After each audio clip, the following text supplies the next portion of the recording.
Bago-bago dito. Hindi na maayos yung bahay. Hindi ka ba pwede sa ibang anak mo? Ha? Han, alis na ako. Pasok ako sa trabaho, ha? Hoy, Sabi na. ikaw na bahala kay mama, ha? na, oo na.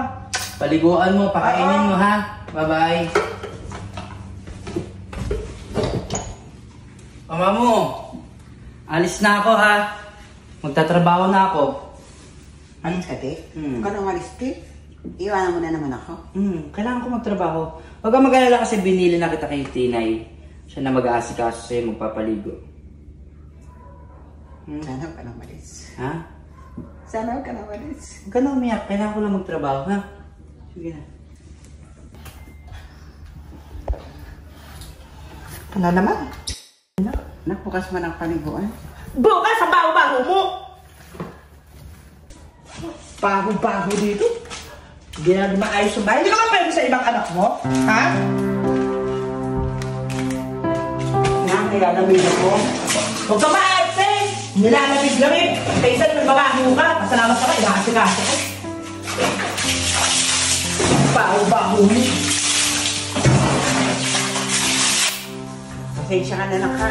Pasensya? Hindi ko nga gusto mag-alaga ng inutil. Mas hindi ko ginusto to. Hoy! Narinig ko lahat ng mga sinabi mo. Lumayas ka rito. Ha? Hindi kita kailangan. Ginaganon mo yung magulang ko. May sakit? Ha?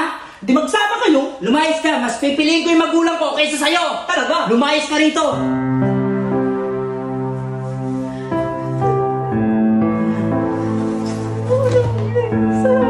Hindi na kita iiwan.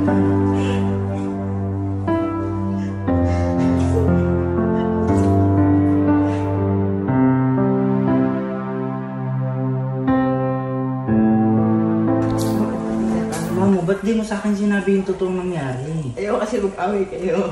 Ha? Ayaw mag-away kayo. Okay lang naman eh. Hindi okay yun. Ayaw ko naman tiisin din kayo.